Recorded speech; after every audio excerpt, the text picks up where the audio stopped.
Selamat malam buat kita semua. Kali ini saya akan menjelaskan tentang apa itu akuntabilitas secara umumnya.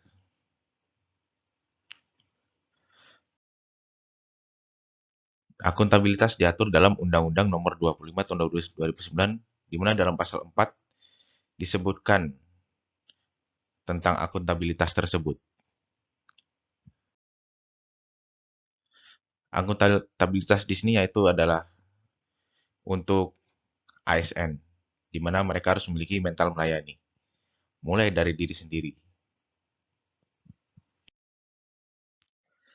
Dan pengertian akuntabilitas dapat dijelaskan bahwa hal tersebut merupakan kewajiban untuk bertanggung jawab kepada seseorang atau organisasi yang memberikan amanat. Dan untuk fokusnya pada ASN adalah sebuah tanggung jawab kepada yang memberikan amanat, yaitu kepada atasan, lembaga pembina, terutama kepada publik. Aspek-aspek akuntabilitas diantaranya adalah akuntabilitas adalah sebuah hubungan antar individu, kelompok, institusi dengan negara dan masyarakat. Lalu yang kedua adalah berorientasi pada hasil, yang dimana orientasi tersebut harus berdasarkan tanggung jawab, adil, dan inovatif.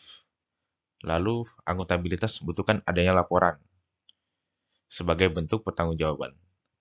Selanjutnya, akuntabilitas memperbaiki kinerja, di mana tujuannya adalah agar ASN dapat bekerja lebih baik dan lebih efektif dalam memberikan pelayanan kepada masyarakat.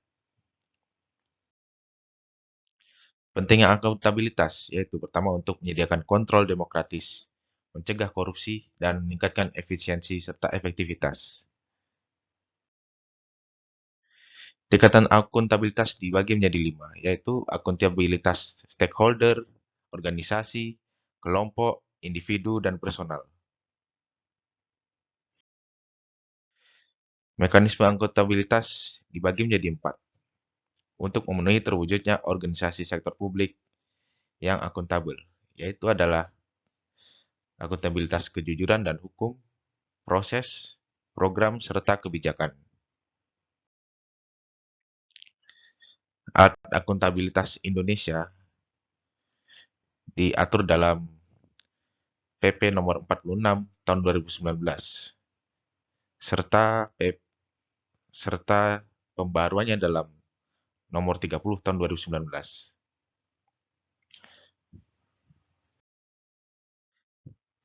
Yaitu alat-alat tersebut digunakan untuk menciptakan lingkungan akuntabel. Di antaranya adalah yang pertama adalah kepemimpinan. Lalu yang kedua adalah transparansi, integritas, tanggung jawab, baik institusi maupun perseorangan, yang merupakan kewajiban bagi individu ataupun lembaga.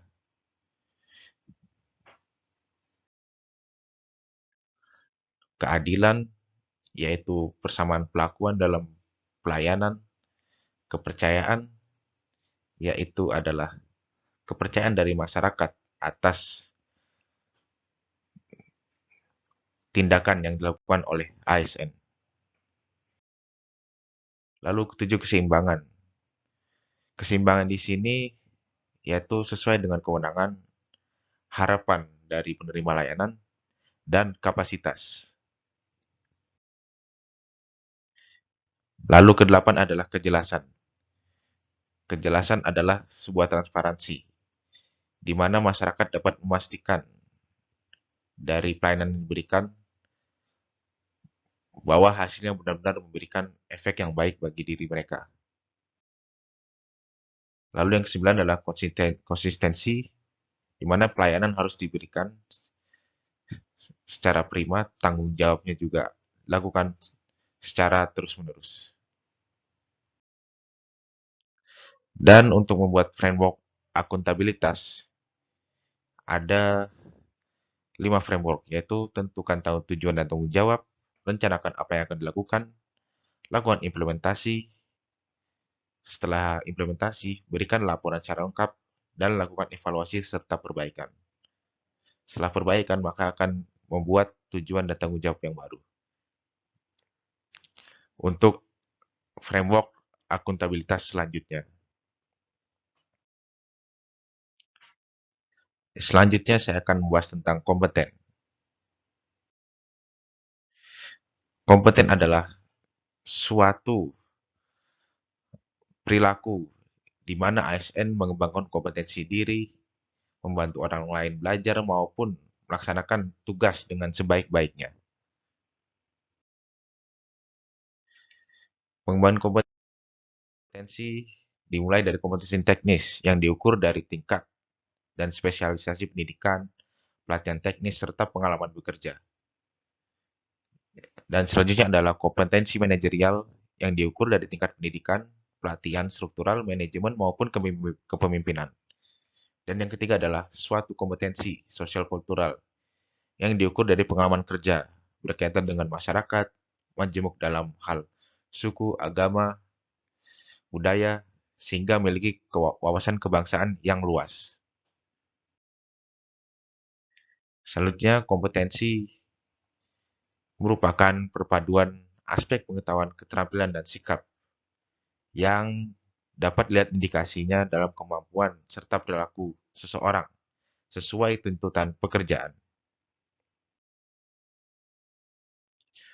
Untuk pengembangan kompetensi bagi ASN terbagi dalam 3 tingkatan. Yang pertama adalah training atau klasikal, lalu pengerjaan tugas atau project assignment, dan yang ketiga adalah feedback, timbal balik, evaluasi dari pembina atau pelatih, atau dalam bahasa Inggrisnya disebut feedback, coaching, mentoring.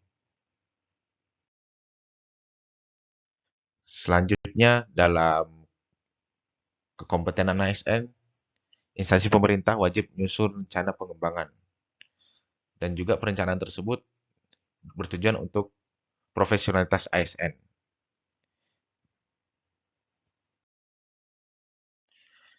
Yang dibagi dalam 2 tahap. Pertama, dilakukan unit kerja yang mengelola penyelenggaraan urusan di bidang SDM dan validasi perencanaan pengembangan tersebut, serta lalu perencanaan nasional, perencanaan pengembangan ke lembaga, kementerian, lembaga, dan badan-badan lainnya ke instansi pembina yang menyusun rencana pengembangan kompetensi pegawai ASN.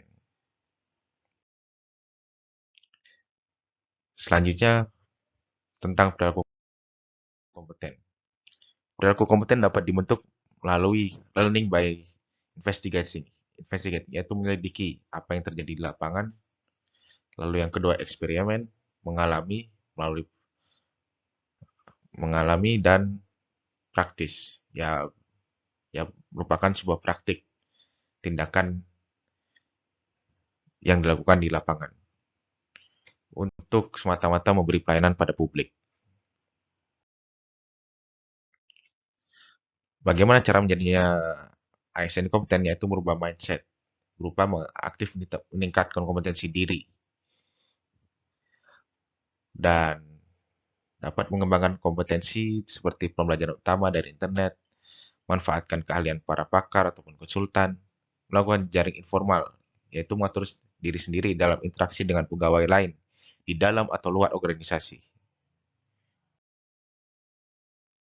Lalu aktif dalam forum terbuka, manfaatkan dokumen kerja, aktif mentransfer pengetahuan, dan sosialisasi seperti morning tea atau coffee ataupun hangout. Dan tujuan kompetensi ini adalah menciptakan mindset bahwa pengetahuan menjadi karya, dapat memiliki makna hidup, dan dapat bekerja lebih baik, dan menjadi individu yang semangat berkarya. Terima kasih, semoga video ini bermanfaat untuk kita semua.